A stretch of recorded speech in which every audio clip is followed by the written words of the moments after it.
Olá, convertedores de Cafeína em Código de Minas Gerais, aqui é a Ana. Olá, pessoas de Floripa, aqui é a Jessie. No episódio de hoje, vamos conversar com uma especialista em qualidade de software, vulgo QA, sobre internacionalização e globalização de sistemas. Quando você lança, assim, sistema para outros países, outras línguas e tal. Então, vem com a gente.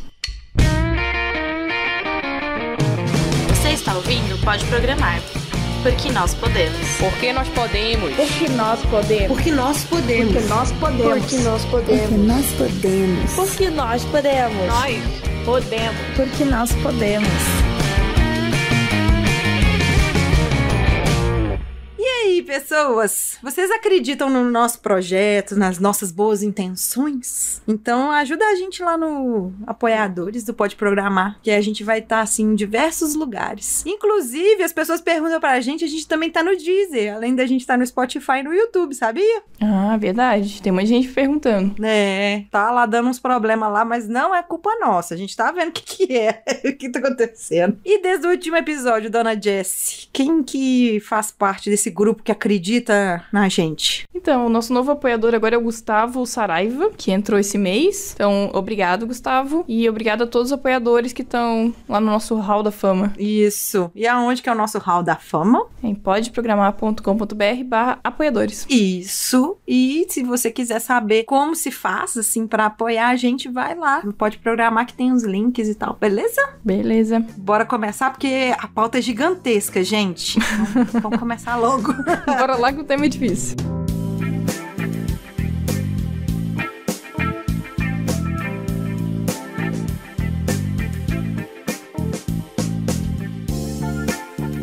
Pode apresentar a dona Jessie, porque a cota da convidada é sua hoje. Então, agora a gente tá com uma cota de Minas e uma cota de Florianópolis por episódio. Mais ou menos. Isso. Então, no episódio de hoje, minha convidada é aqui da Resultados Digitais, assim como eu, e é a Dani Moreira. Eu vou deixar ela se apresentar. Beleza, galera? Como a Jessie já me apresentou, meu nome é Daniele. Eu trabalho aqui na RD junto com a Jessie. A minha carreira sempre foi em qualidade de software, ajudando as empresas a criarem produtos de qualidade. Eu sou uma manezinha da ilha, então nasci e cresci aqui em Florianópolis. Isso hoje é raro, principalmente aqui na RD. Só temos nós duas. Exatamente, só tem a gente. Então, hoje eu sou mentora do Rails Girls e organizadora, e do Garoa QA também. Hoje aqui na RD eu lidero o time de engenharia, que está responsável por ajudar a internacionalizar o nosso produto, o RD Station Marketing. É isso aí. Que chique, gente! Nós estamos muito chique. Internacionais. Eu tenho uma pergunta, na verdade. Porque eu sei que a Dani inicialmente não trabalhava com internacionalização de sistema, certo? Certo. Como é que você chegou a trabalhar com isso aqui dentro da RD? Foi meio por acaso, assim, não foi nada muito esquematizado, mas basicamente surgiu a oportunidade. A RD, ela tá nesse movimento de internacionalização já há alguns anos, só que a gente não tinha nenhum time focado especificamente para internacionalização, então cada time fazia um pouquinho, mas a gente queria realmente focar nossos esforços, porque a gente queria progredir mais rápido, né? E aí veio essa oportunidade, e no começo eu confesso que deu um medinho, algo totalmente novo pra mim, e mudança de job também, né? Então saí um pouco da carreira de QA pra liderar um time, e daí foi, mas deu tudo certo, tamo aí, sobrevivendo. Tá dando certo ou já deu certo? O sistema da RD já foi lançado fora daqui? Hoje a gente opera já em mais de 20 países, né? Hoje o nosso foco é México e Colômbia, então eu posso dizer que já funciona, a gente tem uma base já de clientes internacionais, mas é claro que o produto ainda tem muita coisa pra evoluir, pra gente realmente ter uma plataforma que seja global ready. Então, tá, você falou de México e Colômbia, então são dois países latino-americanos que falam espanhol. Então, quando que eu devo começar a me preocupar com o meu sistema, assim, nossa, eu tô vislumbrando que ele vai ser grande e tal, mas quando que eu vou me preocupar dele ser internacionalizado, vamos dizer assim? Vou contar um pouquinho aqui como que é o case da RD, né? Talvez outras empresas tenham outros motivos, mas esse é um processo que ele normalmente acontece devido a uma estratégia realmente que a empresa traça, né? Então a RD, por exemplo, ela já é líder no mercado de automação de marketing aqui no Brasil, e ela começou a enxergar outras oportunidades nos mercados estrangeiros, principalmente em países latino-americanos, que são mercados emergentes, assim como o Brasil. Eu acho que esse movimento, ele traz algumas vantagens que eu considero que sejam interessantes. Então, falando uma delas seria a questão de diversificar o risco, né? Para quem gosta de investimento aí e assiste Natália Arcuri, que eu sou fã, sabe que não deve apostar todas as fichas em um lugar só. Então é de fato o que a RD fez. Então vamos tirar todas as fichas ali que estavam no Brasil e vamos começar a apostar em outros países também. Então quando a empresa ela opta pela internacionalização, ela diversifica o risco de fato em relação seja referente às mudanças na tendência de consumo para cada um dos mercados que ela atua, e também ela é menos afetada por fatores externos que interferem na compra dos seus produtos e serviços. E eu acho que além disso tem a questão de concorrência e tendência de mercado. Então a RD ela já tinha diversos concorrentes que estavam nesse processo de internacionalização ou que de fato já tinham seu produto internacionalizado, e ela precisava responder a isso, ela precisava se posicionar para também não ficar para trás. Então a gente tá falando que na verdade foi uma necessidade de mercado da empresa. Então quando o produto surgiu ele não tinha esse suporte. Não, ele não tinha esse suporte. Até hoje estamos pagando por isso. Mas eu acho que a gente escolheu uma boa linguagem de programação, né? Apesar de haver controvérsias. Então, hoje o produto ele é em Ruby on Rails. E o Ruby ele já tem várias bibliotecas que ajudam na internacionalização. Então, essa foi uma boa escolha aí do passado. Mas claro que realmente ele foi feito pensando no mercado brasileiro e teve várias amarrações pensando no nosso país que não funcionam em outros lugares. É que também a gente tem que pensar que a RD nasceu como uma startup. Então, não fazia sentido naquele momento a gente pensar num produto já pronto pro mundo inteiro. Então, talvez faça sentido a gente pagar essas dores depois, mas sabendo que agora a gente tem dinheiro pra isso, sabe? Não adiantava fazer uma coisa bonita e perfeita no começo se não tinha mercado nem dinheiro pra isso, né? Fazia sentido. Mas talvez pode se pensar, quando tem um planejamento arquitetural e as decisões de risco, vamos procurar uma linguagem, por exemplo, que a gente vai ter bastante braço, ou então braço suficiente, vamos ter pessoas qualificadas para isso e um possível crescimento da startup que seja de fácil internacionalização, vamos supor assim. Mas aí se você pensar nisso, você já teria que pensar em diversos outros pontos, não só internacionalização, né? E aí volta para aquele desenho lá do skate, da bicicleta e do carro, sabe? Você não constrói uma bicicleta a partir de um skate. Então, às vezes, você tem que jogar fora e fazer de novo, sabe? Ou então, às vezes, um sistema que, por exemplo, se a gente tem pessoas que são bem qualificadas, até para criar um produto que seja fácil, talvez, depois ser migrado para outra coisa. Uma coisa que eu pensaria é, tipo, se a tecnologia que eu tô escolhendo, por exemplo, o framework que eu tô escolhendo, me dá esse suporte. Por exemplo, o Rails, ele tem uma base para isso, né? Então, você tem outros frameworks. Em PHP, a gente tem bastante coisa também, vários frameworks assim. Pensar por esse lado, sabe? Pensar que eu tenho suporte para isso. Pode ser que eu não use agora, mas já deixar essa base pronta, né? É um fator que tem que se pensar quando você tá criando algum produto. Você pode colocar isso no risco, mas talvez não pensar nisso num primeiro momento. E com relação à equipe, já que você falou que é uma coisa que foi pensada no futuro, e você falou que agora vocês têm um time para isso, como que foi montar esse time, essa equipe especializada só nisso? Então, no começo, claro que a gente tinha poucas pessoas, né, que foram pioneiras nesse processo de internacionalização, mas hoje a gente tem dentro da RD como se fosse uma mini startup. Então, imagina a gente tá aqui no 6º andar, todo mundo tá sentado aqui no mesmo andar. Só um detalhe, no 6º andar é muito legal porque ele parece o andar da diversidade de países, assim. Que você entra lá, você ouve todos os idiomas possíveis e as pessoas mais diferentes possíveis. Exatamente. Então, imagina que lá no 6º andar tem a galera de CS, a galera de IS, que cuida do sucesso do cliente, pessoal de vendas, de marketing e agente de produto e engenharia. Então, a gente funciona de uma forma enxuta para conseguir provar valor, né? Provar novos mercados e alavancar o nosso processo de internacionalização mais rápido. Porque a gente entende que a gente não tem os mesmos processos que a RD tem no Brasil. A RD no Brasil tem 13 mil clientes. A gente, como internet, não tem muito menos, então não fazia sentido hoje ter a mesma operação no Brasil. Esse time, igual a Jessie falou, tem pessoas de diferentes nacionalidades que conhecem a cultura dos países. Então, cara, tem gente da Colômbia, tem gente do México, Venezuela, Peru, Argentina, da Austrália, o Peter e muitas outras nacionalidades que talvez eu não devo lembrar. E também tem pessoas do Brasil. Algumas.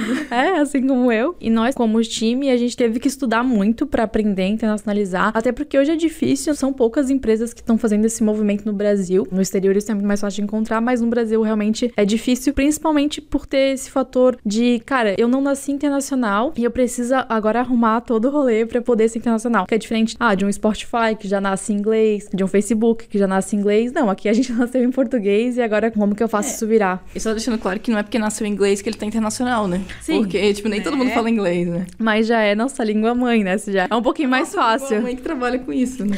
Mas eu digo, por exemplo, é muito mais fácil tu sair do inglês pro espanhol, do inglês pro português, do inglês pra russo, do que de sair, por exemplo, de um português pra russo, que fica muito mais... Indiano, né? Fica muito mais Até o complicado. Google traduz, né? Muito mais fácil precisando dele. Eu trabalhei num sistema que a fábrica de software fica aqui em Belo Horizonte, a empresa é espanhola e a gente respondia para Argentina. Então era um portunhol, só que a gente também prestava suporte para Índia. E também China, só que aí na China tinha pessoas lá falando espanhol. E aí na hora da tradução a gente tinha que fazer tradução, no caso em mandarim, mas aí jogava no Google. Senhor. Eu jogava em inglês, e aí o que pegava lá, a gente deixava, mas a língua mãe do sistema era espanhol. Ô, Dani, acho problema nessa frase da Ana.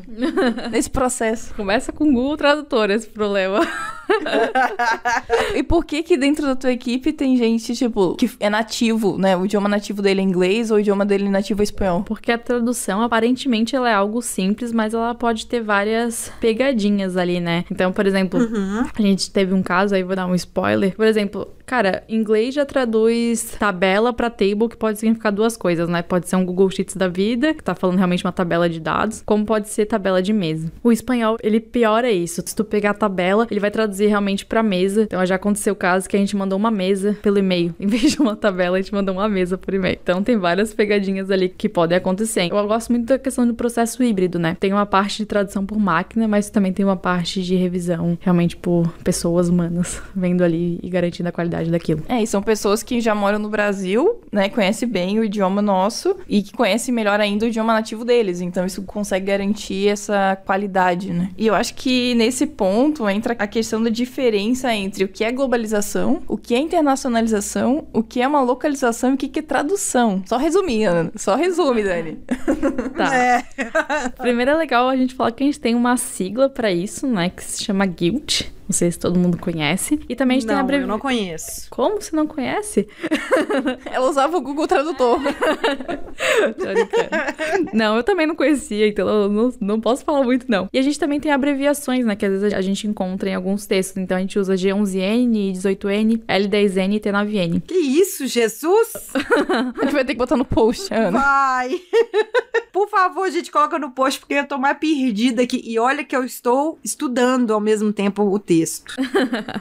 Tá bom. Então, começar ali pelo que realmente eu falei que é simples, mas na verdade não é, mas é o que a gente tá mais familiarizado, que basicamente a tradução é o processo de conversão de texto em idioma de origem para outro, que pode ser feito tanto por máquina. Então, às vezes a gente acha que só usa o Google Tradutor, mas tem a máquina da Amazon, da Microsoft e muitas outras por aí. E por tradutores profissionais, que é o caso do Peter e o Jacobo lá no nosso time, ou então essa junção dos dois, que é o modelo que a gente usa hoje aqui na RD. Como eu já dei o exemplo de tradução, eu vou falar de um caso também que eu acho interessante em relação à tradução. Então, hoje aqui na RD a gente usa um espanhol que é Latinoamérica, então ele é genérico para os países, ele não tem muita peculiaridade de cada lugar. E português, por exemplo, a gente tem clientes em Portugal, mas a gente usa mais puxado realmente pro português do Brasil. Mas a gente teve caso engraçado, que a gente usa a palavra descadastre-se, né? No e-mail ali, quando tu manda um e-mail pra gente poder cancelar a tua inscrição. Só que descadastre-se para português de Portugal, ele tem um significado que é um pouco sensível. Significa sair da cadeia. É esse nível.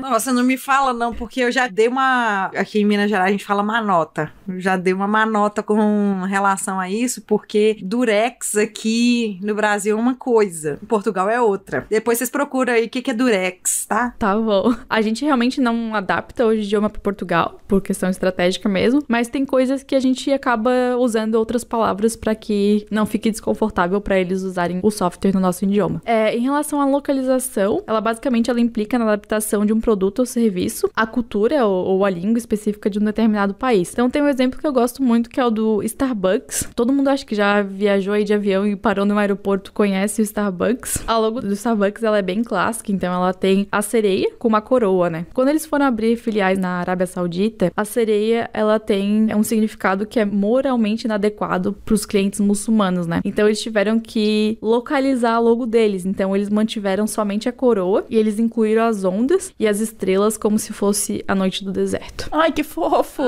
Mas esse é um exemplo de localização que, cara, eu acho muito... Não vou falar a palavra, mas muito interessante. Muito foda. Muito foda. Dupi! do baralho. É exato, tu chegar a mudar a logo da tua empresa. Assim como a gente, na verdade, né? Tipo, hoje é resultados digitais. Resultados digitais não soa muito bem para outros países. Então, por exemplo, em México, Colômbia ou qualquer outro país, a gente usa RD Station. Não usa resultados digitais. Então, até o nome da sua empresa você tem que pensar quando você vai ir pra esse movimento de internacionalização. Então, diz a lenda que a gente vai mudar o nome, né? Daí não sei. Daí não podemos falar sobre isso. Não tá gravando, né? Imagina. Até o pessoal do Uber já perguntou pro Eric se vai mudar o nome. Deixa. Tirando essa história que é legal, a gente também tem outros vários aspectos um pouco mais técnicos. Tem a ver com internacionalização. Então, questão de formato de hora. Tem lugar que usa PM, AM, tem outros que usam realmente 17, 18. Tem diferentes fuso horários também. Então, imagina a gente querendo mandar e-mail numa Black Friday e tu não respeita o fuso horário do país. Pode mandar esse e-mail antes ou depois, né? Não sei o que seria pior. Tem questão de formato de número. Então, tem lugares que usam vírgula, lugares que usam ponto. E falando como programadora, cara, a pior coisa que tem é fuso horário. Sim. Time zone é uma desgraça, cara. A gente... Sério. Não, eu tô aqui pensando nessas coisas. Tô pensando aqui no tanto de conversão que você tem que fazer, o tanto de if que você tem que colocar ali. Nada de if, nada de if.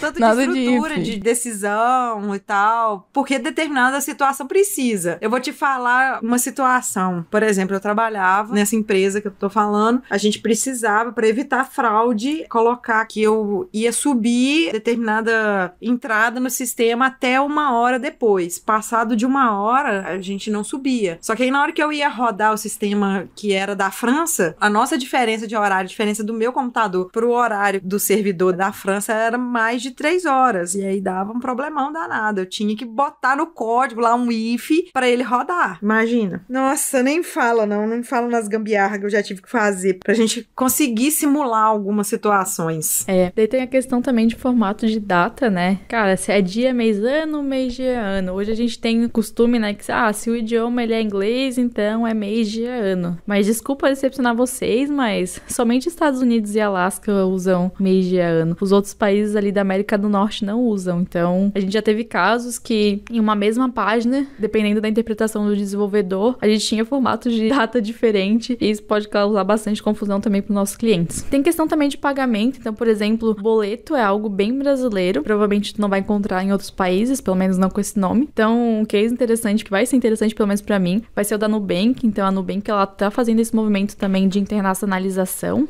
Não sei se todo mundo já tá ciente. E eles têm essa função, né, de gerar boleto no aplicativo deles, que salva muita gente, né? Então, a galera agora não deixa mais de pagar, porque não, eu te gero um boletinho aqui, tu já paga pra mim. Então, como é que será que eles vão internacionalizar essa feature, né? Será que eles vão localizar pro meio de pagamento do país? Ou será que eles vão esconder a feature? Então... Provavelmente eles vão esconder, porque ninguém usa isso lá fora, né? Sim, mas eles podem localizar pra uma outra forma, né, de pagamento. Talvez, tipo, encostar o celular e aí recebe pagamento.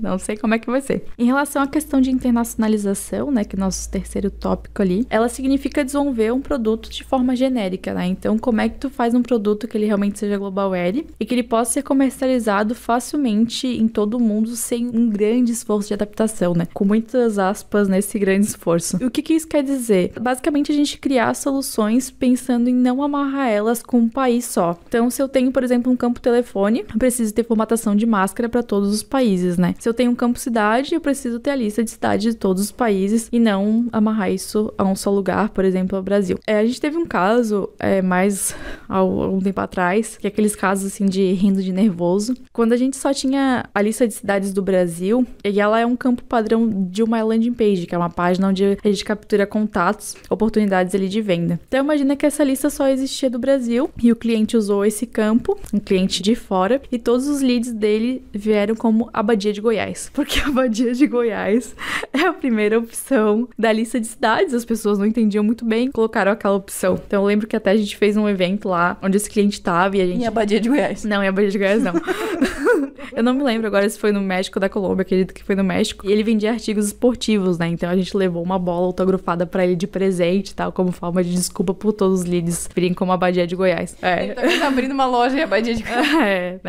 A gente fala agora, mas não foi um case muito feliz. Mas é bom falar dessa situação, porque às vezes a gente começa a imaginar um mundo perfeito, principalmente em palestras e tudo mais, que a gente fala só dos cases de sucesso. É bom a gente falar que nesse percurso aí teve umas pisadas de bola aí. O que mais tem é perrengue. É, o que mais tem. Né? É aqueles casos de uso não cobertos. Tem muito trabalho antes do sucesso, né? Com certeza. Pra gente fechar ali os termos, né? O último seria globalização, que ele basicamente é a junção de todos os elementos, então, de internacionalização, de localização e tradução. Ele significa incluir todos os processos associados ao lançamento de um produto globalmente. Então, desde a revisão dos processos de negócio até a adaptação do nosso produto ou serviço, né? Então, não é só o produto que tem que mudar. A empresa inteira, ou pelo menos uma parte da empresa, tem que começar a realmente virar um mindset. Eu falo que por sistemas internos, né? Porque como a gente atende os sistemas que a gente usa internamente, por exemplo, o sistema financeiro tem que aceitar outros países.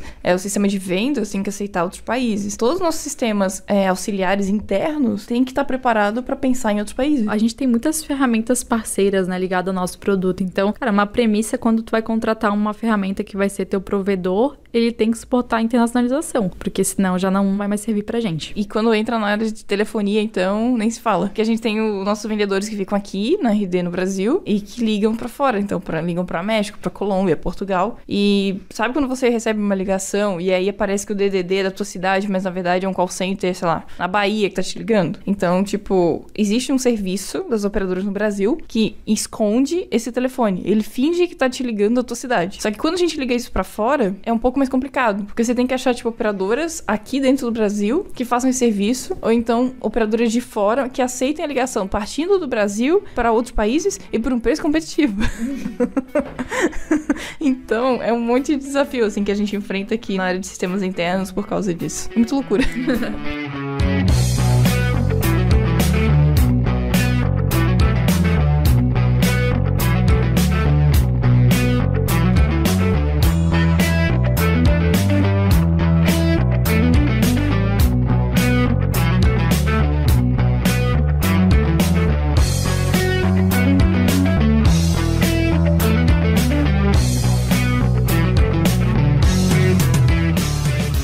Beleza, tá. No começo, né, tu falou que tu veio de outra equipe e daí foi criada a equipe. Tu tava lá quando foi criada a equipe? A de produto e engenharia, sim.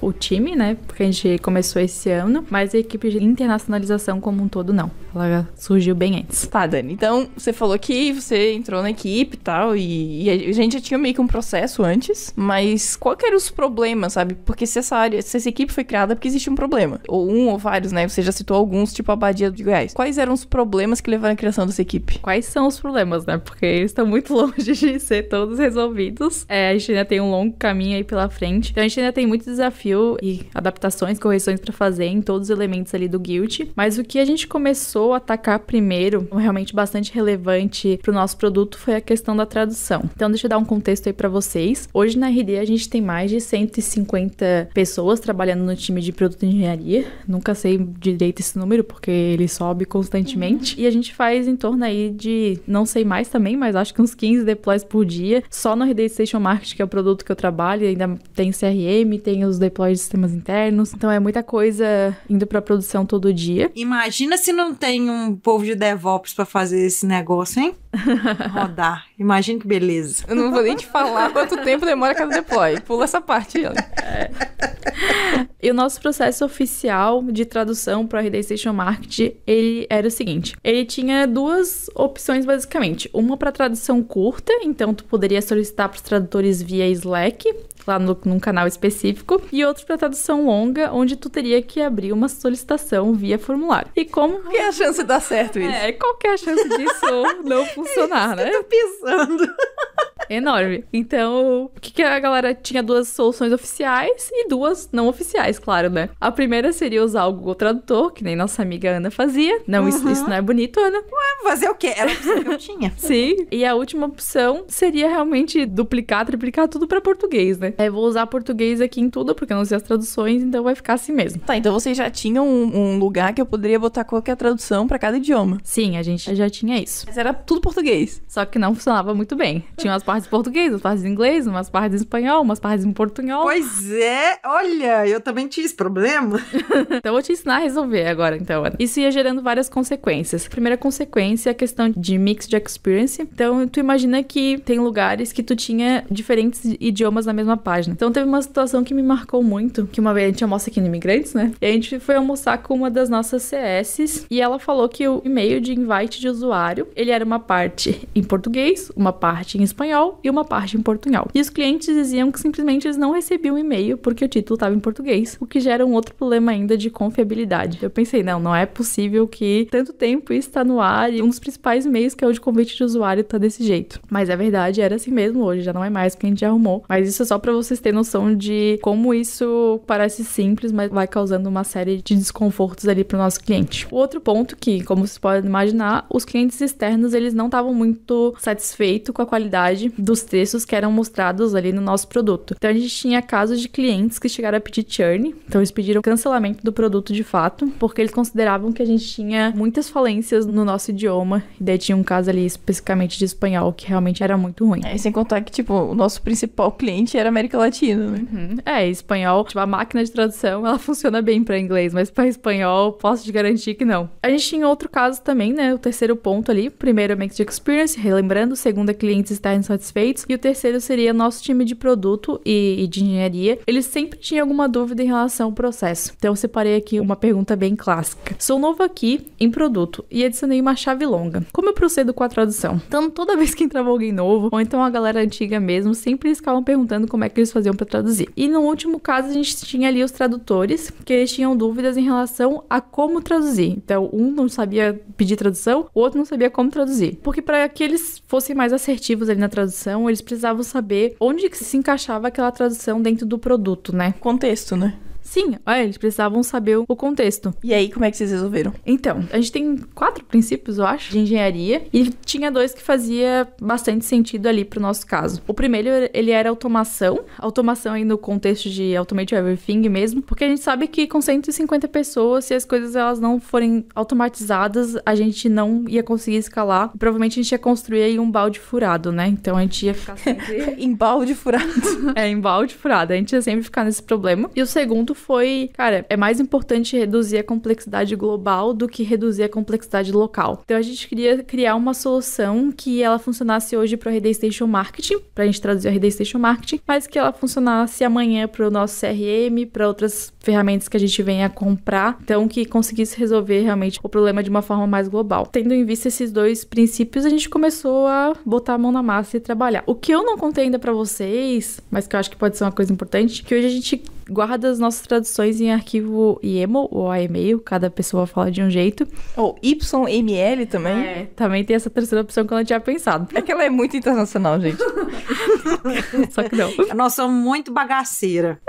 Basicamente são arquivos de texto, né, que são usados para guardar strings. Então a gente tem um arquivo em português e um correspondente para inglês, espanhol ou para qualquer outra língua que faça sentido pro nosso sistema. E isso tá dentro do código-fonte. Sim, hoje sim. Não sei se no futuro estará, mas hoje está dentro do código-fonte. E aí já começou o primeiro problema que deu início... É assim, né? A gente cria uma solução e já surgiu um problema, né? Exatamente, né? Eu pensei, vai ser tudo lindo aqui, facinho, só que não. Deu início ao nosso primeiro processo, que foi sanitização dos arquivos. E calma que eu vou explicar. Sanitização dos arquivos. Eles mandaram pra um manicômio, deixaram preso lá por 2 meses, aí soltaram. Exatamente. Aí tava de boa, né? Sim. Por que a gente teve que fazer isso? A primeira coisa que a gente fez, vamos pegar esses arquivos aqui, vamos integrar lá com uma ferramenta e vai ficar tudo certo, a gente vai conseguir gerar traduções automáticas. Não foi bem assim. Trouxa. A gente tinha... Exatamente. Então a gente tinha vários aspectos que não eram traduzíveis nos arquivos de YAML no Heyday Station Marketing. Então tinha de tudo ali. Tinha link, tinha caminho de imagem, tinha path de URL, por exemplo, que você traduzia e quebrava a tela inteira do sistema. Então tinha de tudo ali naquele arquivo YAML que não poderia passar por tradução por máquina. E daí até a gente criou um playbook de tradução, que tem um guia aí com boas práticas de coisas que não devem ter num arquivo YAML. O que é um playbook? Um playbook é um guideline, assim. De boas... Guideline. O que é um playbook? É um guideline. Guideline. Cara, é um guia de como você deve proceder. É um guia de um processo, né? Exatamente. A gente queria deixar documentado ali todos os aprendizados que a gente teve pra que, se outro time precisasse repetir, pelo menos não saísse do zero ali como a gente saiu. E aí, se entra alguém novo, você manda o playbook e fala assim, ó, esse aqui é o nosso playbook e segue essas instruções, sabe? Exatamente. A gente sabe que um playbook, ele não garante que os problemas, eles não vão se repetir, né? Então, por isso que a gente criou mecanismos automatizados para garantir que no projeto do RD Station Marketing, aqueles problemas que a gente encontrou e documentou ali no playbook, eles não se repetissem. E eu posso dizer que deu trabalho e tivemos que fazer várias estratégias para conseguir sanitizar ali os arquivos, mas que funcionou muito bem. Então a gente separou por grupos de risco. Então, primeiro os arquivos que tem só texto, depois com URL. E assim foi, porque a gente tinha realmente muito arquivo, sei lá, em torno de uns 200 talvez. A segunda etapa foi a integração desses arquivos já sanitizados com uma TMS. E aí você sabe o que é TMS? Faço nem ideia. A TMS é uma ferramenta de Translation Manager System. Então hoje a gente usa uma ferramenta ucraniana chamada Crowdin. TMS tipo CMS, sei lá. Só que de tradução. Exatamente. Isso mesmo. Só mudar. Então, um exemplo de CMS seria tipo WordPress, só pra dar uma ideia. E um exemplo de TMS seria o Crowdin. Crowdin, exatamente. Essa tradução sua foi meio bagaceira, Claudinho. Tipo, ô Claudinho. Depois da roça falando Claudinho. Teve um evento que todo mundo tá falando Claudinho. Claudinho. Veja bem, um caso ruim de globalização da marca, não é mesmo? Horrível. Exatamente. Mas o Crowdin, ele é uma ferramenta bem legal e ele supre muito bem as nossas necessidades hoje. E eu não tô ganhando pra fazer propaganda, então é realmente de coração. Eles têm suporte 24/7, então é realmente bem legal. Tá bom, você tá vendendo produto? Então custa $350. Não, mentira, nem sei quanto custa. Não, ele tem um preço justo, mas tem outras ferramentas, então não vou puxar a minha sardinha, mas tem... Minha não, no Crowdin, no caso do Claudinho. Tá se entregando, o cara é sócio do negócio. É certeza que é um esquema de pirâmide.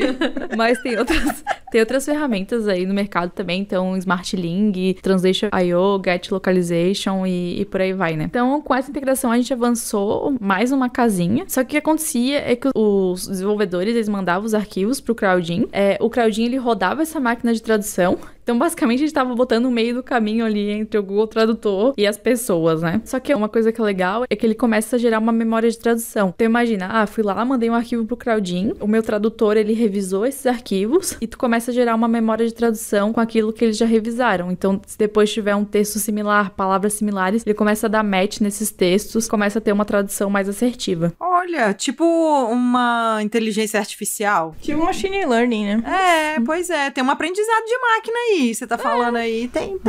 Pode ser. Só que isso ainda tinha um processo muito manual, né? As pessoas precisavam ir lá, subir os arquivos, depois fazer download pra colocar lá no seu request pra conseguir subir. Não, daí tu olha pra aquele objetivo lá de Automate Everything e chora, né? Porque tá ainda muito longe disso acontecer. E quantas pessoas mandavam no Slack direto, assim, do tradutor? Não sei. Eu sei que a gente tinha a nossa PM que ela só via pra isso, coitada. De tanta coisa que ela recebia. Maravilhosa. Beijos pra você. Por isso que ela saiu, não, mentira. E ela tá no Nubank, né? Ela foi lá tirar o botão de boleto. Só que aí que veio... beleza, a gente não tava contente com o processo e aí veio o pulo do gato. Que a gente criou... A gente não foi muito criativo no nome, mas a gente criou um carinha que a gente chamou de Translation Manager, né? TM, só tiramos o S mesmo. Criatividade aqui no nosso time é uma coisa imprescindível. Então, basicamente, a gente pensou, vamos criar uma aplicação que automatize esse processo de tradução para que ele seja mais seguro e que ele seja instantâneo também. Então, a gente não queria que as pessoas ficassem esperando muito tempo, porque o desenvolvedor sabe como é que é, não quer esperar e tudo mais. Foi onde nasceu, né, o nosso amigo Translation Manager. E esse aplicativo, ele foi desenvolvido usando Golang. Então, a galera, vamos usar Go aqui, vamos ver como é que funciona. Então, ele foi desacoplado ali da RD Station, justamente para poder funcionar para outras ferramentas que venham a fazer esse sentido no futuro. A gente tem que fazer um episódio só sobre Golang dentro da RD, porque o pessoal fica criando um monte de servicinho para resolver automação, assim, automatizar processo aqui dentro e mete Golang ou Python. O que eu gosto do Go... É do mascote, né? Também. Mas a administração que ele faz dos núcleos é diferente do .NET isso. Então, é muito mais rápido e se você deixar uma máquina só por conta de fazer um deploy alguma coisa, vai ser muito mais rápido do que por exemplo, fazer alguma coisa em .NET. Sim, o Go foi muito legal ali. A escolha da linguagem, a gente até tem uma apresentação de um dos nossos desenvolvedores indo bem mais a fundo e falando como que foi essa solução. Depois a gente cola o link aí pra vocês. Mas basicamente a gente fez uma integração, a gente criou essa ferramenta e ela faz uma integração entre o GitHub, né, que é o nosso repositório de código, e o Crowdinho, que é a nossa TMS. E a gente fez ele funcionar aí em Linux e Mac. A Jéssica já não ia usar, né? Tô olhando aqui o computador dela e não ia dar boa. É Windows. Mas ele tem dual boot que não funciona nesse momento, que eu preciso reinstalar o Windows. E não me questione por que eu tô usando o Windows. Ó, vamos parar? Sem comentários. Tem que Vamos lembrar que parar a por Ana aí? programa em C Sharp, ou seja, ela programa o Windows. Ok. Tudo meu é um Windows aqui em casa, eu não fiz dual boot de nada. Eu estava pensando em fazer, mas ainda tem muita coisa pra ver no Windows, pra depois fazer um dual boot e mexer com .NET Core lá fora. Deixa eu mexer aqui dentro, por enquanto.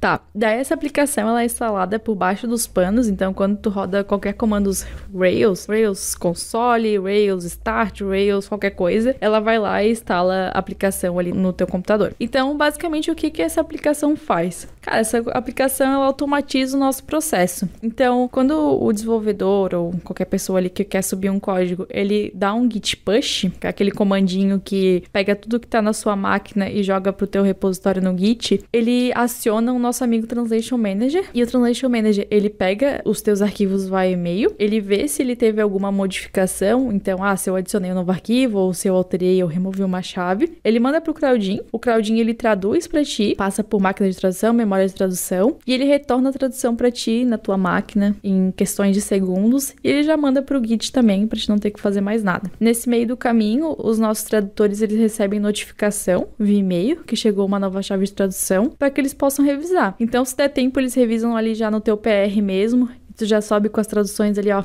filé pra produção. E se não der tempo, acaba indo ali pro backlog e eles vão revisar na sequência. Então, questão de 1-2 dias tá no ar. Isso aí é muito, tipo, blockchain, sabe? Então, tá usando várias coisas aí que eu tô impressionada. A gente fica pensando às vezes, nossa, eu tenho que aprender front-end. É tanta coisa por trás que vocês estão falando aí. E eu que trabalho com sistemas internos, eu só faço isso. Pois é, olha só que doido, porque se você pensar em livro razão e tal, é muito blockchain. Alguma pessoa dá um match. Sim, tu imagina que antes a gente precisava pedir tradução via Slack, pedir tradução via Form, então agora em alguns segundos tu já recebe a tradução na tua máquina, já envia automaticamente pro Git também, então fica, ó, lindo, maravilhoso e ninguém tem mais desculpa pra não traduzir as coisas. E também você tira toda a responsabilidade humana em cima disso, que é a responsabilidade que pode, assim, ter mais falha. O humano sempre tem preguiça. Sim, exatamente. Tu deixa a responsabilidade com quem realmente entende, né? Que são os tradutores de fato, não a galera que acha que consegue, que fala muito bem inglês, fala muito bem espanhol, faz tudo sozinho e acha que tá tudo certo. Eu. Ô Dani, internamente aqui, provavelmente esse projeto surgiu por causa da preguiça dos programadores e não foi tipo um job que tava no backlog. A gente tinha um problema daí, a causa, né, a causa raiz, acho que, né, a galera não vai ficar contente se a gente falar isso, mas a gente tinha um problema e a gente precisava resolver de uma forma melhor, mais automatizada. Então, tipo, no começo a gente teve algumas fricções, então teve aqueles cenários que tu não prevê enquanto tá testando, alguns bugzinhos e tal, só que a galera tinha esse problema muito claro, assim, realmente não era legal o processo. Então, logo o pessoal já começou a se adequar, se adaptar e usar ali por baixo dos panos. Claro que também a gente fez um monte de trava que não tinha opção de não usar, né? Claro. Pra garantir que todo mundo usasse. Né? Mas deu super certo, né? Então, eu até aproveitei pra pegar alguns comentários que a gente recebeu. Então, um aqui do Pedrão. Mano, que genial. Eu comitei uma tradução e o negócio magicamente já traduziu o texto. Então, eu realmente acredito que os feedbacks qualitativos aí pra ter certeza que o negócio deu certo. E o Pedrão, quanto ganhou pra... Pois é. Que Pedrão é esse? Meu Deus. Não, pior que o Pedrão é uma pessoa super espontânea. Pedrão, um beijo. Não sei quem é Pedrão. Devo saber quem é Pedrão. Eu não sei quem é, mas um beijo pra você. Tá, mas, ó, vamos pensar. A gente falou que a gente arrumou lá a questão de Mixed Experience, os clientes externos, eles ficaram mais satisfeitos com a qualidade da tradução, o desenvolvedor tá feliz da vida que não precisa mais fazer solicitação via formulário Slack. Só que ainda o tradutor, ele não tá tão feliz com a gente ainda, porque ele ainda tem que revisar ali as traduções sem nenhum contexto, sem saber muito bem pra onde vai aqueles textos. E foi aí que a gente usou uma funcionalidade genial do nosso amigo Claudinho, que é a tradução em context. Aqueles mesmos arquivos, o iMail, ele gera pro idioma de origem, então tu vai ter só um arquivo, né? Independente de tu tiver 20, 30 ou 40 idiomas. Então ele gera códigos que estão ligados, cada código representa uma chave. Então imagina que tu tem um texto, aquele texto representa uma chave. E assim tu cria um novo idioma, né? Então hoje a gente realmente consegue trocar. É claro que ele é escondido, né? Pra produção não aparece. Mas os tradutores conseguem trocar o idioma da RD Station e conseguem traduzir em context as coisas. Então imagina que tu tem um menu lá na tua tela, eu consigo lá dar um editar e trocar o texto do menu. E com isso, o Claudinho, ele vai lá, gera um PR pra ti lá no GitHub, tu merge esse PR e as traduções estão alteradas. É muita mágica. O que é PR? É pull request. Ah, tá. Pull request quer dizer que você pediu pra fazer um merge de um branch que você criou no Git com um master, que é o principal, ou um outro branch que você queira, né? No caso, se você pode ter um branch com a versão... Sei, você tem uma versão, tem um branch e você quer fazer um merge com uma alteração pequena que você fez e depois vai ser feito um merge com o master, então, por exemplo. E dessa forma a gente acaba resolvendo ali o problema de todas as personas, né? Tanto interno quanto externo.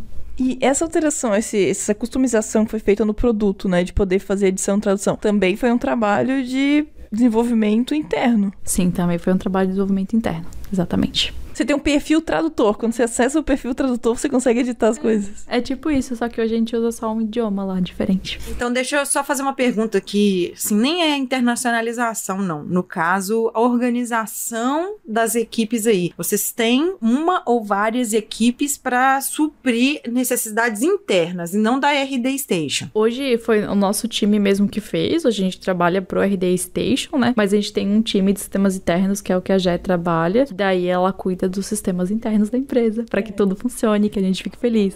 É que no caso, a equipe de tradução é formada por pessoas de desenvolvimento. Então, elas que fazem essas customizações, integrações para vocês. Hoje a gente tem jobs bem separadas, de tradutores mesmo, e a gente tem o time de desenvolvimento que tem devs, trabalham com internacionalização, e eles que ajudaram, o nosso time inteiro ajudou a montar todo esse processo. Então, faz parte do job deles facilitar o trabalho de tradução, internacionalização.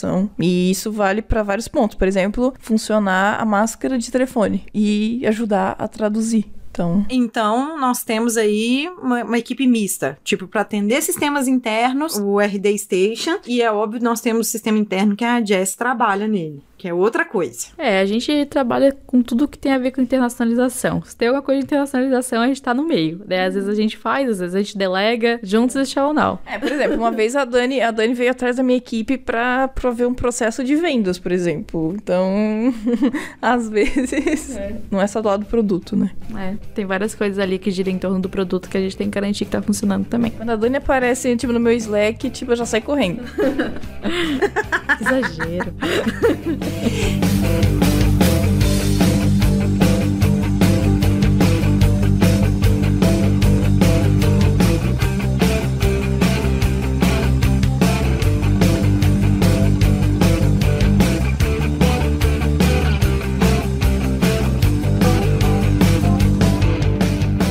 Então, Dani, com isso tudo, eu quero, assim, que você dá aquela fechada para as pessoas que estão ouvindo e estão pensando em fazer alguma coisa e já estão pensando lá na frente como que eu posso começar ou já me planejar para frente eu fazer internacionalização do meu sistema, do meu projeto. E mata isso com aquela dica, assim, para as pessoas ficarem assim, eu quero internacionalizar meu sistema.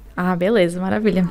Cara, eu vou destacar acho que 3 pontos aí que eu acho que foi importante. Então, primeiro foi a questão de automatizar para ganhar qualidade e escala. Então, eu sou meio suspeita, né? Tenho carreira toda voltada para qualidade de software. Mas eu acho que se não fosse os testes automatizados que a gente criou lá no início, com certeza a gente não ia ter conseguido evoluir, assim. Então a gente ia estar tapando buraco até agora e não ia conseguir focar nos outros pontos, como internacionalização, localização e tudo mais. Então eu acho que automação aí é a chave do mistério, chave de tudo. A segunda questão foi aprender a lidar com questionamentos difíceis. Então, até eu mesmo me questionava, será que esse processo vai funcionar? Será que isso vai dar certo? Então, até tu ver o negócio rodando, ver as pessoas usando, várias dúvidas vão surgir, as pessoas vão te questionar se tu tá indo pelo melhor caminho, se aquela solução faz sentido. Tu lidar com isso, testar, se der massa, legal, deu certo, se não der, aprende com isso e começa de novo, né? Não, que isso não seja uma trava pro time, pra equipe. E quando tu fala de internacionalização, normalmente tu tá sendo pioneiro na tua empresa, então tu não tem tanta referência, tu tem que testar, errar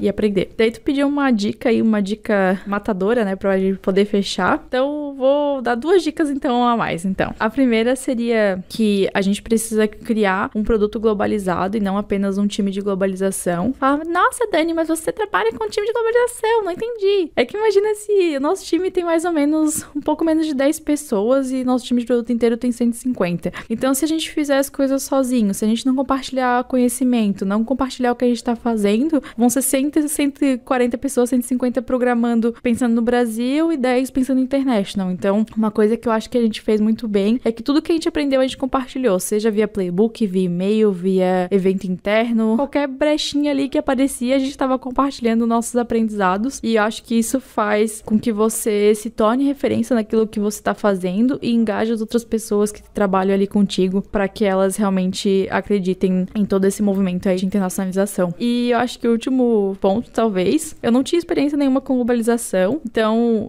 viver isso na prática, conversar com pessoas de outras culturas, de outros países, foi muito legal. E também uma coisa que a gente tá fazendo muito é benchmark, então tentar buscar outras empresas que estão passando por esse mesmo processo que a gente, ver o que elas já aprenderam, o que elas podem ajudar. E é isso, assim. Então, eu acho que esse processo de internacionalização e todo esse trabalho que a gente tem, ele é muito desafiador, então tem que ter coragem pra trabalhar com isso. Esse tem coragem. Sim, mas que isso me faz brilhar os olhos também, sabe? De ter algo novo e poder desbravar aí novas soluções, novos países, novas culturas, novos idiomas. E é isso. Só uma dica final aqui. A gente tá cheio de vagas, então se você vier trabalhar aqui na RD, na parte técnica, nessa equipe de 150 engenheiros, né, e pessoal de produto, você vai encontrar a Dani, porque ela participa do Get Ready de produto. Então, o nosso Get Ready é tipo um treinamento. Quando a pessoa entra aqui na empresa, ela passa por 2 semanas de treinamento sobre o produto. Ela tem que vender, ela tem que usar o produto e conseguir trazer leads e fazer todo um processo que é o que os nossos clientes fazem quando eles compram o produto. Então, todo funcionário passa por isso durante 2 semanas para conhecer, entender o nosso... Até para entender de marketing e tal. Inclusive, você participou disso, porque eu lembro, Sim. quando a gente tava conversando. Todo mundo passa, menos o Gustavo. Brincadeira. É piada interna. Tá bom. Tá igual eu. Eu não participei da integração da mudança, não. Que eu fui pra esquadra, que a gente falou no outro episódio. Eu já era funcionária da esquadra quando a gente gravou isso aí. Mas eu não fiz até hoje a integração. Não fiz porque não deu tempo. Eu já cheguei já no fogo, já. Então, o Gustavo também chegou no fogo, por isso que ele não participou. Essa era a explicação da piada. Mas, e aí a Dani, ela participa do Get Ready de produto, que é o pessoal de engenharia. Depois das 2 semanas, tem mais uma semana de integração dentro do produto, pra saber como é que funcionam os Git, o deploy, como é que o processo, todo esse treinamento aí. Aí a Dani também tá envolvida lá, sempre dando as boas-vindas e ajudando o pessoal, então é isso. Ela dá boas-vindas ou tipo assim, vem todo mundo e depois você descobre que você tá na furada? Não, né, eu já seto a régua, né? Então, galera, aqui a gente faz assim, é assado, daí já inclui uma dinâmica de globalização pra galera já sair com um mindset global já do Get Ready. Então, né, a gente trabalha pra dar boas-vindas pras pessoas, mas também consegue incluir algumas coisas estratégicas ali no processo. Mas é bem legal, recomendo muito. Legal. Quando esse episódio sair, Jess vai estar aqui em casa. Verdade. A gente talvez vai fazer alguma coisa como a gente fez ano passado.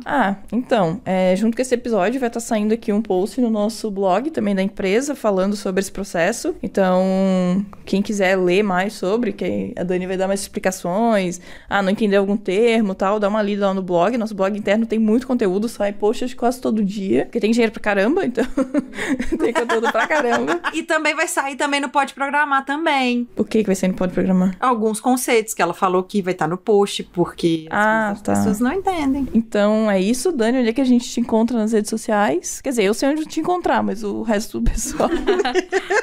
Pode me adicionar lá no LinkedIn, Daniele Moreira Alexandre. E eu tô à disposição, galera, pra tirar mais dúvidas, pra trocar ideias sobre o tema, que é uma coisa que eu curto bastante. E também sobre qualquer outra coisa que faça sentido pra vocês. Sobre um software de qualidade, é bom, né? Também. Com certeza, sobre qualidade de software também, curto muito. Então é isso aí. Muito obrigada pela oportunidade, meninas. Foi muito legal participar com vocês. Que o Pode Programar domine o mundo, assim como o RD Station. Nossa! Ah, adorei! Eu nem vou dar tchau, vou deixar vocês com isso aqui. Então é isso, pessoal. A gente também tá nas redes sociais, é @podeprogramar. O meu pessoal é @jessizanelato e a Ana... Aninha Bastos. Exatamente. A gente vai estar no Dev Day, que já aconteceu quando saiu esse episódio, então a gente esteve no Dev Day. E beijo pra quem falou com a gente no Dev Day.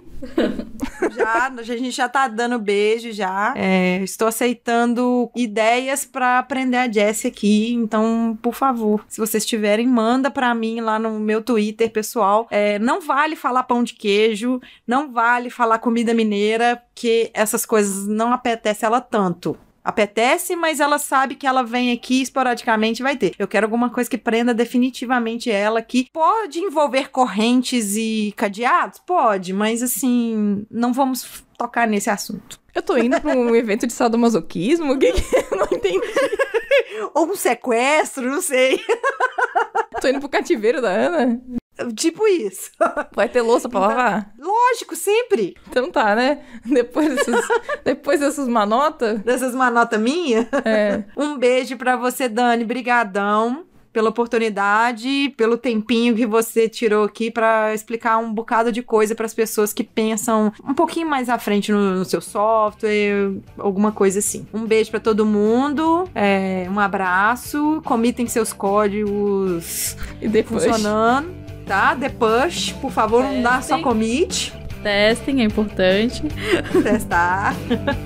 Então tá bom, um abraço. Tchau, pessoal.